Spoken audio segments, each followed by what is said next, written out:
क्या करना चाहिए बताओ एक पतिव्रता नारी को? ठाकुर जी बोले इसमें सोचने वाली क्या बात है?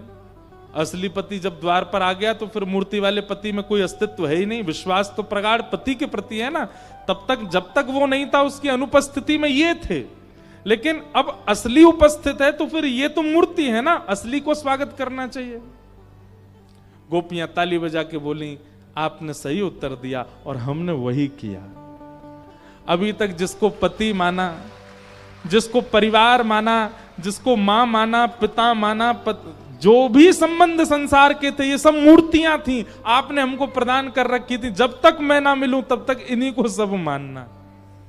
और आज जब आप हमारे सामने आ गए और हम सबको छोड़ करके आपके पास आ गए तो फिर हमने क्या गलत किया बताओ? गोपियों, ये गोबर थापने वाली गोपियां हैं, ये ब्रज की वो गोपियां हैं जो गैया चराती हैं, गोबर थापती हैं, दूध निकालती हैं। कोई यूनिवर्सिटी कॉलेज में पढ़ने नहीं गई, लेकिन इनकी प्रेम की भाषा के आगे त्रिलोकी नाथ भी चुप हो गए, कुछ नहीं बोल पाए। और इसके बाद गोपियां कहती हैं कन्हैया चित्तम सुखेन भवता पहितम ग्रहेषु यन्निर्विशस्य तु करावपि गृह्य कृत्ये पादौ पदम न चलतस्तव पादमूलम यामः कथम ब्रजमथो करवाम किं वा। कन्हैया हम चली जा रही हैं, आपको हम अगर पीड़ा दे रही हैं तो हम चली जा रही हैं, हमारी एक वस्तु आपके पास है वो हमको वापस कर दो। ठाकुर जी बोले मेरे पास क्या है? बोले हमारा मन आपके पास है। हम रहती घर में पर मन आप में रहता है।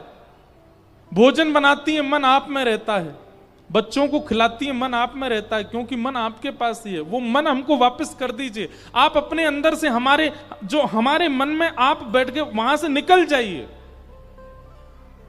हमारा मन वापस कर दीजिए, हम चली जाएंगी, फिर कभी लौट करके नहीं आएंगी। ठाकुर जी बोले ये असंभव है। बोले अगर ये असंभव है तो फिर हमें स्वीकार करो। और ठाकुर जी ने अब रास किया।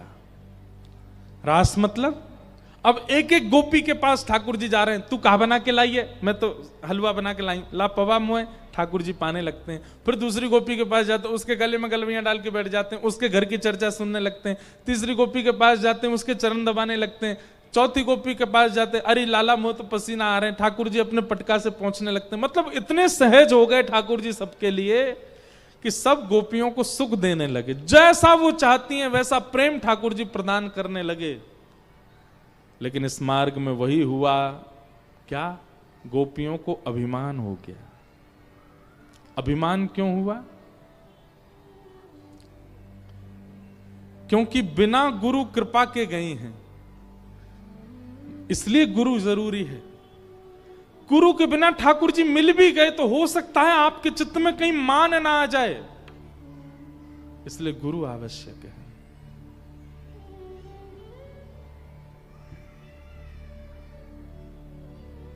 ठाकुर जी अंतर ध्यान हो गए।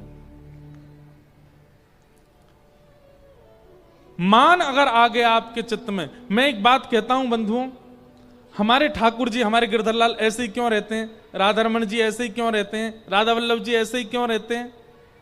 वो कभी अपने हाथ सीधे क्यों ना करें? वो बैठे काई कुनाएं, वो लेटे काई कुनाएं, वो बोले काई कुनाएं? क्योंकि उनको हमारे मान की चिंता है। कहीं हमारे ठाकुर जी अगर अपने वास्तविक रूप से निकल करके बोलने चालने लग गए तो हमको मान हो जाएगा कि ओहो देखा मेरी भक्ति से, देखो ठाकुर जी बोलने लग गए, ठाकुर जी चलने लग गए। इसलिए ठाकुर जी स्थिर रहते हैं। और या फिर ठाकुर जी की स्थिरता यह बताती है कि अभी तुम मान रहित हुए नहीं हो, इसलिए तुमको स्थिर दिख रहे हैं ठाकुर जी। मान ठाकुर जी को प्रिय नहीं।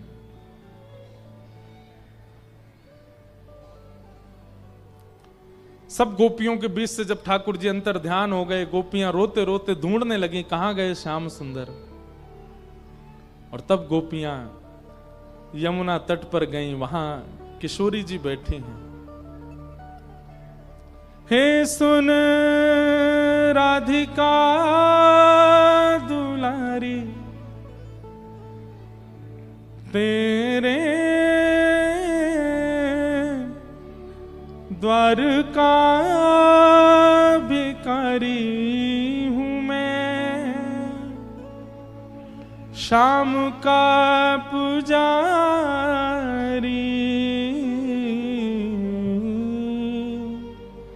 पीड़ा है हमारी हमें श्याम ना मिला, हमें श्याम ना मिला, हमें श्याम ना मिला, हमें श्याम ना मिला।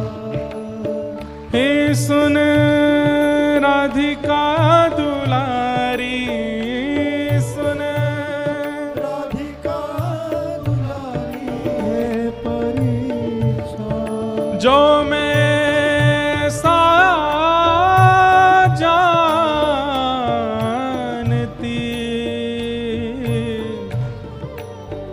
प्रीत किए दुख हो,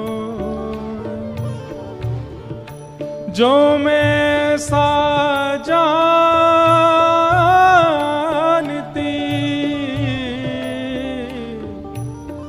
प्रीत किए दुख होए, नगर ढंढोरा पीटती, प्रीत न करियो को। मीराबाई, सक्कू बाई या जो भी कृष्ण प्रेम में आ चुके हैं, वो प्रवचन तो करते हैं कि आप भी कृष्ण प्रेमी बन जाओ, लेकिन कभी कभी कहते हैं सावधान रहना, पीड़ा बहुत मिलेगा, परीक्षाएं बहुत मिलेंगी। आप यदि प्रेम मार्गी नहीं हो, आप भक्ति मार्गी नहीं हो, आपका रास्ता बहुत सुगम होगा। लेकिन अगर आप प्रेम मार्गी हो तो आपके रास्ते में बहुत रुकावटें, बहुत संकट हो सकते हैं। पर यह भी याद रखिएगा, संकटों से प्राप्त करने वाली, मेहनतों से प्राप्त करने वाली वस्तु सुख भी उतना ही देती है। कृष्ण ऐसे नहीं मिलते, सहना बहुत पड़ता है। सब गोपियां किशोरी जी के चरणों में प्रणाम कर रही हैं। ये ठाकुर जी का जो अंतर ध्यान का प्रसंग और गोपियों के भाव का जो प्रसंग है ना, बहुत विस्तृत है, यहां हमने तो कुछ कहा ही नहीं है। गोपियों की स्थिति क्या हो गई कि वे जड़ से भी बातें करने लग गई, वृक्षों से पूछने लग गई, तुलसी से कहने लगी, अरे तू तो हमारी सौतन है, तेरे बगैर तो ना दूध पी में, ना पानी पी में, ना रोटी खा में, तू जब तक ना पड़े तब तक भोजन ना करें, तो पता होगी कहां चले गए, तू बता दे। मोर से पूछने लगे, तू तो उनके सिर पे विराजे, तू बता दे वो कहां चले गए। वृक्षों से पूछने लगे, तुम्हारी ओट में आके, आड़ में आकर के वंशी बजा में, तुम बता दो वो कहां चले गए।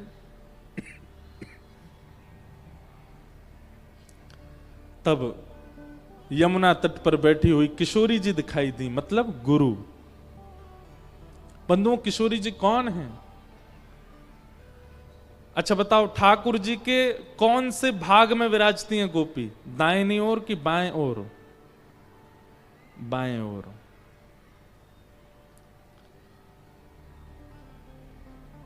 बामा, इसलिए उनको बोलते हैं ये कौन है? ठाकुर जी की बामा है।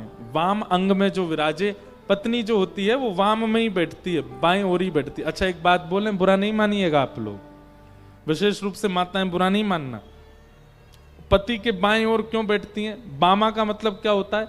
बामा का मतलब होता है जो उल्टा उल्टा चले, उसको बामा कहते हैं। जो पति के विचारों से बिल्कुल उल्टी चले उसको कहते हैं बामा। ताली काय को बजाई आपने? नहीं। हम जो पक्ष कहना चाह रहे हैं वो ध्यान से सुनिए, बहुत बहुत सूक्ष्म बात कहना चाह रहे हैं। किशोरी जी ठाकुर जी के बाम में विराजती, वास्तव में वो बामा नहीं है, वो ठाकुर जी से उल्टी नहीं चलती हैं। तो किशोरी जी बाम में क्यों विराजी हैं? बोले ठाकुर जी तो उसको स्वीकार करते हैं जो गुरु आज्ञा मान करके आया हो, जो भक्ति पथ पर चल रहा हो, जो सब सर्वरूपेण भक्त बन चुका हो, जिसके अंदर कोई दोष ना हो, सारे गुणी गुण जिसके अंदर विराजमान हो, उसको ठाकुर जी स्वीकार करते हैं।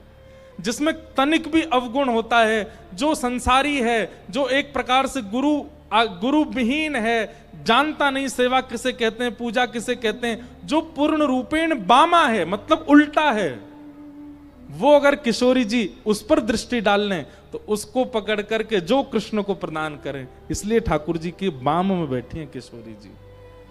जो योग्य हैं उनको ठाकुर जी स्वीकार करते हैं, पर जो अयोग्य हैं उनको भी पकड़ करके जो ठाकुर जी के चरणों में अर्पित करें वो किशोरी जी, इसलिए वो बाम में बैठी हैं। समझ में आया बाम में क्यों बैठी हैं? जो बामा हैं, जो उल्टी बुद्धि वाले हैं, जो उल्टे स्वभाव वाले हैं, जो उल्टे कृत्य करते हैं, वे भी यदि कभी किसी कारण से गिर जाएं चरणों में आकर के, तो ठाकुर जी तो एक बार सोचेंगे याने पूर्व में ऐसे ऐसे काम किए, या मैं स्वीकार ना करूंगा। वाकु भी किशोरी जी उठाती हैं और उठा करके चरणों में पधराती हैं, इसलिए वो बामा।